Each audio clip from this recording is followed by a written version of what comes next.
Hi అందరికి. ఈరోజు మనం లెడ్జర్ ఎలా చేయాలో చూద్దాము. మనం ఒక సింపుల్ ట్రిక్ చూద్దాం. ఫస్ట్ ఇది లెడ్జర్కి ట్రిక్ అనమాట. సో ఇక్కడ సైడ్ డెబిట్, ఇది క్రెడిట్ అనమాట. ఎప్పుడైనా సరే క్వశ్చన్లో అమౌంట్ డ్యూ ఫ్రమ్ అని చెప్పి వచ్చింది అనుకో, స్టార్టింగ్లో టు బ్యాలెన్స్ బ్రాడ్ డౌన్ అని చెప్పి వేసుకోవాలి. అమౌంట్ డ్యూ టు అని చెప్పి వచ్చింది అనుకో, బై బ్యాలెన్స్ బ్రాడ్ డౌన్ అని చెప్పి వేసుకోవాలి. సోల్డ్ గూడ్స్ అంటేనేమో డెబిట్ సైడ్ వస్తుంది, పర్చేస్డ్ గూడ్స్ అంటేనేమో క్రెడిట్ సైడ్ వస్తుంది. బై పర్చేసెస్ అకౌంట్ అని రాసుకుందాం. ఒకవేళ క్యాష్ పేడ్ లేకపోతే చెక్ పేడ్ ఇది ఏదన్నా వచ్చిందనుకో, అప్పుడు మనం డెబిట్ సైడ్లో రాసుకోవాలి. క్యాష్ పేడ్ అంటేనేమో టు క్యాష్ అకౌంట్, చెక్ పేడ్ అంటేనేమో to bank account. Cash received లేకపోతే చెక్ రిసీవ్డ్ అని చెప్పి వచ్చింది అనుకోండి, అది క్రెడిట్ సైడ్ వేసుకోవాలి. By cash account, cash received అంటే, చెక్ రిసీవ్డ్ అంటే by bank account. Return goods to అని చెప్పి వచ్చింది అనుకో, టు పర్చేస్ రిటర్న్స్ అకౌంట్ అని చెప్పి రాసుకోవాలి డెబిట్ సైడ్. అదే గూడ్స్ రిటర్న్ ఫ్రమ్ లేకపోతే బై అని చెప్పి వచ్చింది అనుకో, టు సేల్స్ రిటర్న్స్ అకౌంట్ అని చెప్పి రాసుకోవాలి క్రెడిట్ సైడ్లో. ఇప్పుడు మనం ఒక సింపుల్ ప్రాబ్లం చూద్దాం. ఇప్పుడు మనం శాంపుల్ ఒక సమ్ చూద్దాము. క్వశ్చన్ చూడండి. Prepare Sudha account from the following. Okay, 2018 అనమాట. Feb 1st amount due from Sudha. Amount due from అని చెప్పన్నారు. ఇంతకుముందు మనం చూసినాం కదా, ఇది చూడండి. అమౌంట్ డ్యూ ఫ్రమ్ అని చెప్పి వచ్చినప్పుడు టు బ్యాలెన్స్ బ్రాడ్ డౌన్ అని చెప్పి రాసుకోవాలి.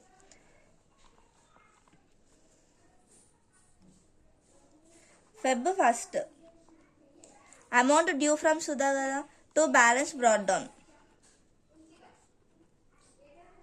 ఎంత, 8,000.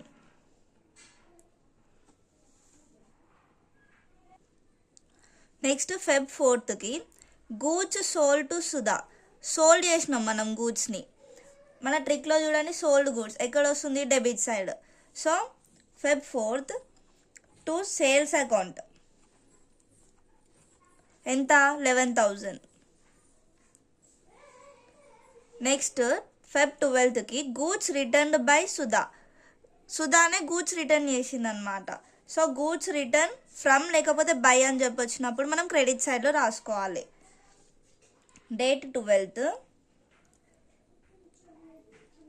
By sales returns account.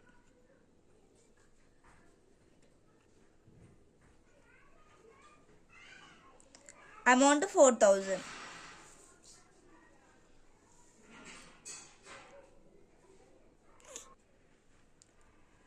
Next Feb 16th cash received from Sudha. Sudha నుంచి క్యాష్ వచ్చింది. ఇక్కడ చూడండి, క్యాష్ రిసీవ్డ్ లేకపోతే చెక్ రిసీవ్డ్, మనం ఎక్కడ సైడ్ క్రెడిట్ సైడ్ నోట్ చేయాలన్నమాట. Feb 16th క్యాష్ వచ్చింది కాబట్టి బై క్యాష్ అకౌంట్ ఎంత, 3,000. Next cheque received from Sudha. Cheque receive చేసుకున్నాం మనం ఇప్పుడు, 22 by bank account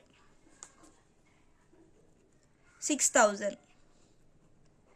next 28th Sudha account settled with 10% discount. 10% డిస్కౌంట్తో సుధా అకౌంట్ సెటిల్ చేసినాం. సో ముందు ఎక్కడ తీసుకున్నాము, చెక్ రిసీవ్డ్ కదా. సో ఈ అమౌంట్తో మనం 10% చేయాలి. 10% చేస్తే మనకి 5,400 వస్తుంది. సో 28 బై క్యాష్ అకౌంట్ ఎంత, 10% కాబట్టి 5,400. నెక్స్ట్ బై డిస్కౌంట్ అకౌంట్, మిగతా అమౌంట్ అంతా డిస్కౌంట్లో రాసుకోవాలన్నమాట, 600. ఓకే, ఇప్పుడు దీన్ని టాలీ చేద్దాం.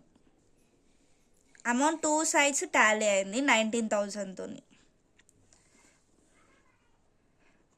సో చాలా సింపుల్ అనమాట. ఈ ట్రిక్ ఒక్కటి వస్తే మనకి some. Thank you for watching.